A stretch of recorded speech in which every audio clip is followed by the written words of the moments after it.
Assalamualaikum warahmatullahi wabarakatuh. Perkenalkan, nama saya Rana Zayan dengan NPM 22130220038 dari Program Studi Pendidikan Fisika, Fakultas Keguruan dan Ilmu Pendidikan. Di sini saya akan menjelaskan tentang sistem ekskresi pada manusia. Nah, apa sih sistem ekskresi pada manusia tersebut? Sistem ekskresi merupakan proses pengeluaran zat-zat metabolisme yang sudah tidak digunakan lagi oleh tubuh. Sisa-sisa metabolisme ini berupa senyawa-senyawa yang bersifat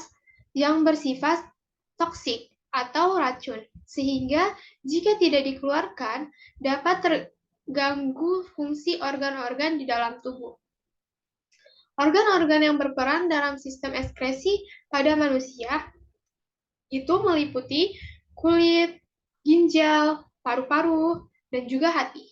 Nah, apa sih yang terjadi di sistem ekskresi manusia tersebut? Ya, pertama itu adalah kulit. Kulit merupakan lapisan jaringan pelindung terluar yang terdapat di permukaan kulit. Permukaan tubuh. Nah, kulit ini berfungsi sebagai organ ekskresi karena mampu mengeluarkan zat-zat sisa berupa kelenjar keringat. Selain sebagai organ ekskresi, kulit juga berfungsi sebagai alat indera perasa dan peraba. Kulit juga terdiri menjadi 3 lapisan. Masing-masing lapisan dari kulit itu juga mempunyai fungsi tersendiri, yaitu pertama, epidermis atau lapisan kulit ari, merupakan lapisan kulit paling luar dan sangat tipis. Nah, epidermis ini terdiri dari 2 lapisan, yaitu ada lapisan tanduk dan lapisan malpighi. Nah, lapisan tanduk merupakan sel-sel mati yang mudah mengelupas, tidak mengandung pembuluh darah dan serabut saraf. Sehingga lapisan ini tidak dapat mengeluarkan darah saat terkelupas.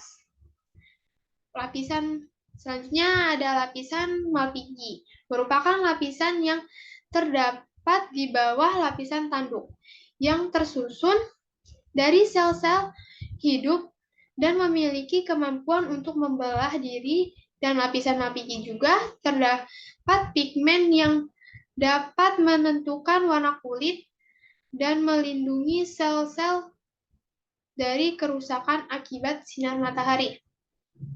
Yang kedua itu ada lapisan dermis atau lapisan kulit janggat, merupakan lapisan kulit yang terletak di bawah lapisan epidermis. Lapisan dermis ini lebih tebal daripada lapisan epidermis. Lapisan dermis ini terdiri dari beberapa jaringan, yaitu ada pembuluh kapiler, kelenjar keringat, kelenjar minyak, pembuluh darah, ujung-ujung saraf, dan juga kantong rambut. Yang ketiga, ada jaringan ikat bawah kulit, merupakan lapisan yang terletak di bawah dermis. Di antara lapisan jaringan ikat kulit dengan dermis dibatasi oleh sel lemak.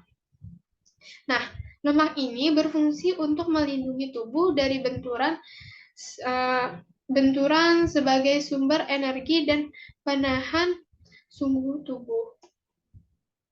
Selanjutnya itu ada ginjal. Ginjal merupakan komponen utama penyusun sistem ekskresi pada manusia, yaitu urin. Manusia memiliki sepasang ginjal berukuran sekitar 10 cm. Letak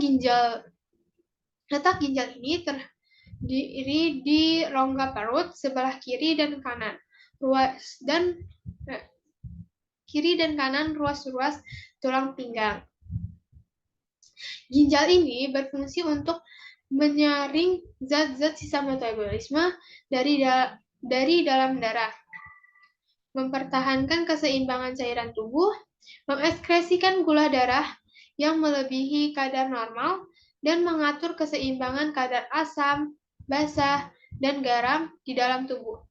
Secara umum, ginjal terdiri dari 3 bagian, yaitu kulit ginjal, sumsum ginjal, dan rongga ginjal. Nah, di dalam ginjal ini terdapat ekskresinya itu adalah urin. Nah, proses dari pembentukan urin tersendiri itu ada 3. Yang pertama itu ada filtrasi atau proses penyaringan sel-sel darah. Hasil dari proses filtrasi merupakan urin primer yang masih mengandung air, glukosa, dan asam amino, tetapi sudah tidak mengandung protein dan darah. Selanjutnya itu ada reabsorpsi.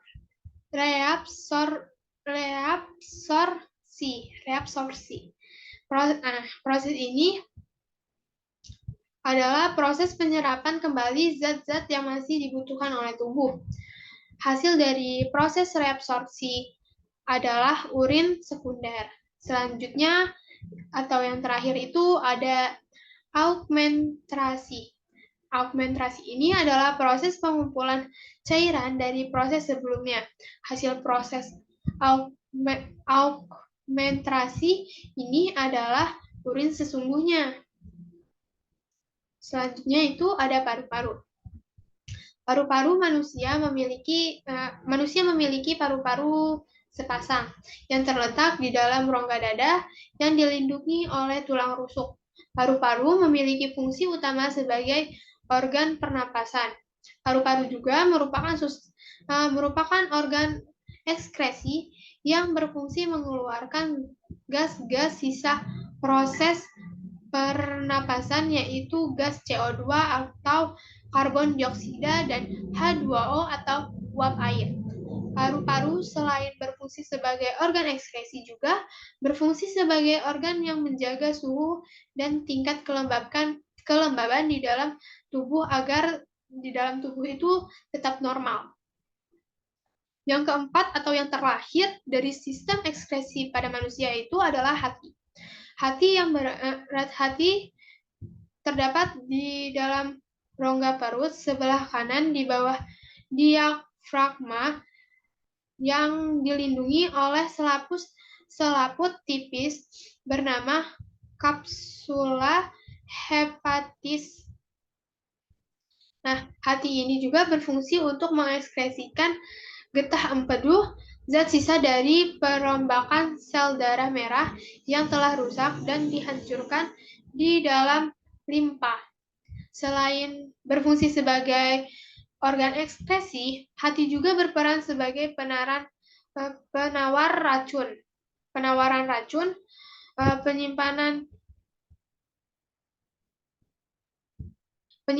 penyimpanan glikogen atau gula otot, pembentukan sel darah merah pada janin, dan sebagai kelenjar pencernaan.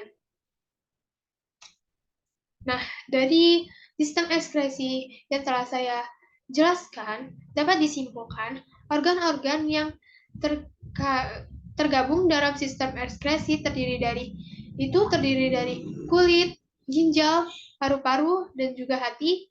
Nah, di dalam itu kulit dapat mengekskresikan kelenjar keringat, ginjal mengekskresikan urin, paru-paru mengekskresikan karbon dioksida dan uap air, serta di dalam hati itu merupakan organ ekskresi yang berperan dalam proses mengekskresikan empedu.